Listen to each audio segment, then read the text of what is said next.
नमस्कार दोस्तों। बहुत समय पहले एक गांव में एक बहुत बड़ा घमंडी सेठ रहता था। अभिमान ने छीन ली सारी दौलत। स्वागत है आपका हमारे चैनल कथा कहानी 13 में। दोस्तों, इंसान चाहे कितना भी अमीर क्यों ना बन जाए, अगर उसके अंदर घमंड आ जाए तो उसका पतन तय हो जाता है। आज की कहानी एक ऐसे ही घमंडी व्यापारी की है जिसने गरीबों को ठुकराया, लोगों का अपमान किया और अपने धन के नशे में इंसानियत भूल गया। लेकिन फिर उसकी ज़िंदगी में ऐसा तूफान आया जिसने उसकी सारी दौलत, परिवार और सम्मान छीन लिया। तो आइए शुरू करते हैं आज की भावुक और सीख देने वाली कहानी, घमंड का अंत। बहुत समय पहले राजस्थान के एक बड़े गांव में धनराज नाम का एक बहुत बड़ा व्यापारी रहता था। गांव में उसके कई अनाज के गोदाम, तेल की दुकानें और साहूकारी का कारोबार था। आधे से ज़्यादा गांव वाले उसी से उधार लेते थे। लेकिन जितना बड़ा उसका व्यापार था, उससे कहीं ज़्यादा बड़ा उसका घमंड था। वह गरीबों को इंसान नहीं समझता था। उसके चेहरे पर हमेशा अहंकार दिखाई देता था। उसकी पत्नी का नाम सावित्री था और उसकी एक बेटी थी राधिका। सावित्री और राधिका दोनों दयालु स्वभाव की थी, लेकिन धनराज को अपनी दौलत के अलावा कुछ दिखाई नहीं देता था। एक दिन सुबह सुबह उसकी हवेली के बाहर गांव के कुछ गरीब किसान इकट्ठा हुए। उनमें से एक किसान हाथ जोड़कर बोला, सेठ जी, इस बार बारिश ना होने की वजह से मेरी पूरी फसल बर्बाद हो गई। घर में खाने तक के लाले पड़ गए हैं। थोड़ा अनाज उधार दे दीजिए। अगली फसल आने पर आपका सारा पैसा लौटा दूंगा। किसान की बात सुनते ही धनराज गुस्से से तमतमा उठा। वह चिल्लाते हुए बोला, तुम गरीब लोगों की औकात सिर्फ मजदूरी करने की है। खेती करना तुम्हारे बस की बात नहीं। अगर अनाज चाहिए तो अपने खेत मेरे नाम कर दो और जिंदगी भर मेरे यहाँ नौकर बनकर रहो। गांव वाले डर के मारे चुप थे। तभी सावित्री धीरे से बोली, इतना घमंड अच्छा नहीं होता। भगवान ने हमें इतना दिया है तो किसी ज़रूरतमंद की मदद कर देने से क्या चला जाएगा। लेकिन धनराज और भड़क गया। तुम औरतों को व्यापार की समझ नहीं है। मुफ्तखोरों पर दया करने से आदमी सड़क पर आ जाता है। राधिका को भी अपने पिता की बात बहुत बुरी लगी। वह बोली, पिताजी, दूसरों की मदद करने वाला कभी गरीब नहीं होता, लेकिन घमंड इंसान को जरूर बर्बाद कर देता है। धनराज गुस्से से चीख पड़ा, बहुत जुबान चलने लगी है तुम्हारी, चुपचाप कॉलेज जाओ। राधिका उदास होकर वहां से निकल गई। रास्ते में उसकी मुलाकात अर्जुन नाम के एक लड़के से हुई। अर्जुन गांव के स्कूल मास्टर का बेटा था। पढ़ाई में बहुत होशियार और स्वभाव से बेहद अच्छा था। राधिका और अर्जुन एक दूसरे से प्रेम करते थे।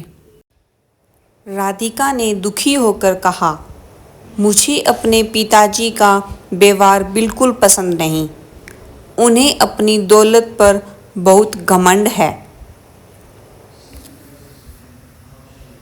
अर्जुन मुस्कुराकर बोला, जिस इंसान को अपने पैसों का घमंड हो जाता है, भगवान उससे सब कुछ छीन लेते हैं। दोनों कॉलेज चले गए। उधर हवेली में धनराज अपने नौकर हरिया पर चिल्ला रहा था। हरिया कई सालों से उनके यहाँ काम करता था। उसकी बूढ़ी माँ बहुत बीमार थी। वह हाथ जोड़कर बोला, सेठ जी, मेरी माँ की हालत बहुत खराब है। डॉक्टर ने तुरंत इलाज करवाने को कहा है। कृपया मेरी 2 महीने की तनख्वाह दे दीजिए। लेकिन धनराज हंसने लगा। तुम गरीब लोग हमेशा रोने की नई कहानी बना लेते हो। पहले काम करो फिर पैसे मांगना। बेचारा हरिया रोता रहा, लेकिन धनराज का दिल नहीं पसीजा। उस रात हरिया दुखी मन से घर लौट रहा था। रास्ते में उसे एक बूढ़ा साधु मिला जो प्यास से तड़फ रहा था।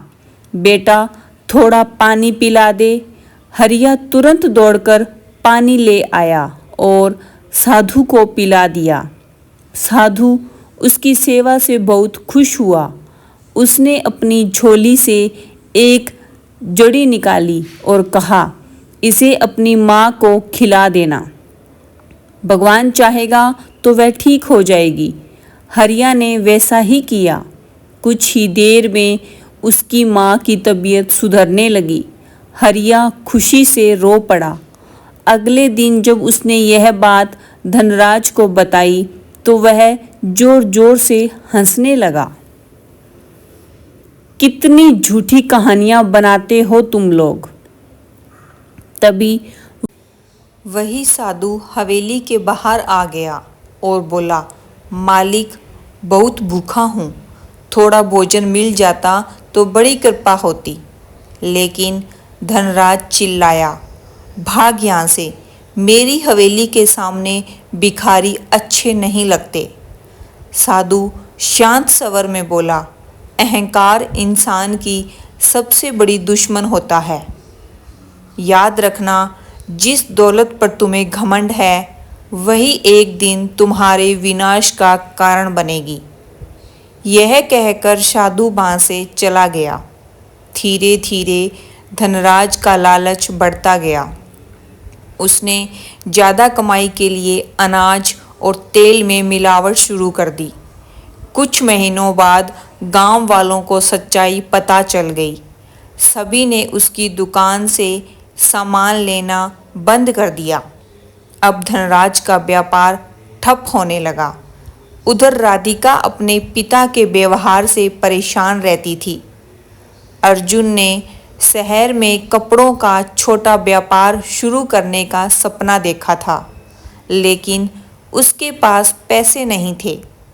राधिका ने अपने पिता के घमंड का फ़ायदा उठाया और बहाने बनाकर उनसे पैसे लेने लगी।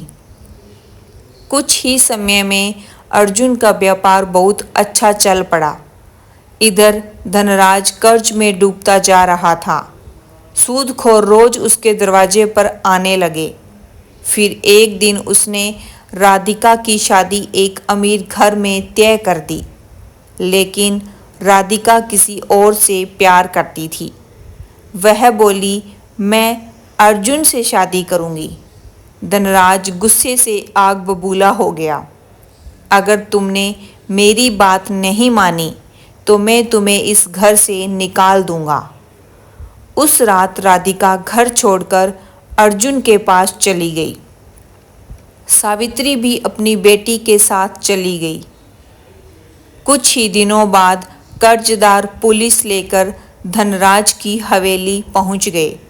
उसकी हवेली, दुकान और गोदाम सब बिक गए। गांव वाले भी अब उसका मजाक उड़ाने लगे। जिस आदमी के आगे पूरा गांव झुकता था, आज वही सड़क पर अकेला खड़ा था। उसका घमंड पूरी तरह टूट चुका था। समय बीतता गया। अब धनराज गांव-गांव भीख मांगने लगा। एक दिन उसे वही साधु फिर से दिखाई दिया। धनराज उनके पैरों में गिर पड़ा। मुझे माफ़ कर दीजिए बाबा, मेरा सब कुछ खत्म हो गया। साधु शांत स्वर में बोले, यह श्राप नहीं, तुम्हारे कर्मों का फल है। इंसान धन से बड़ा नहीं होता, उसके कर्म उसे बड़ा बनाते हैं। धनराज की आंखों से आंसू बहने लगे। उसे अपनी सारी गलतियों का एहसास हो चुका था। उधर राधिका, अर्जुन, हरिया और उसकी माँ शहर में खुशी से रहने लगे। वे ज़रूरतमंदों की मदद करते और हमेशा विनम्र रहते। तो दोस्तों, इस कहानी से हमें यही सीख मिलती है कि इंसान को कभी भी अपने धन, ताकत या ऊंचे पद का घमंड नहीं करना चाहिए, क्योंकि समय बदलते देर नहीं लगती। जो दूसरों की मदद करता है, भगवान हमेशा उसका साथ देते हैं, और जो गरीबों का दिल दुखाता है, उसका अहंकार एक दिन जरूर टूटता है। अगर आपको यह कहानी पसंद आई हो तो वीडियो को लाइक ज़रूर करें, चैनल कथा कहानी 13 को सब्सक्राइब करें और ऐसी ही भावुक और सीख देने वाली कहानियों के लिए जुड़े रहिए हमारे साथ। धन्यवाद।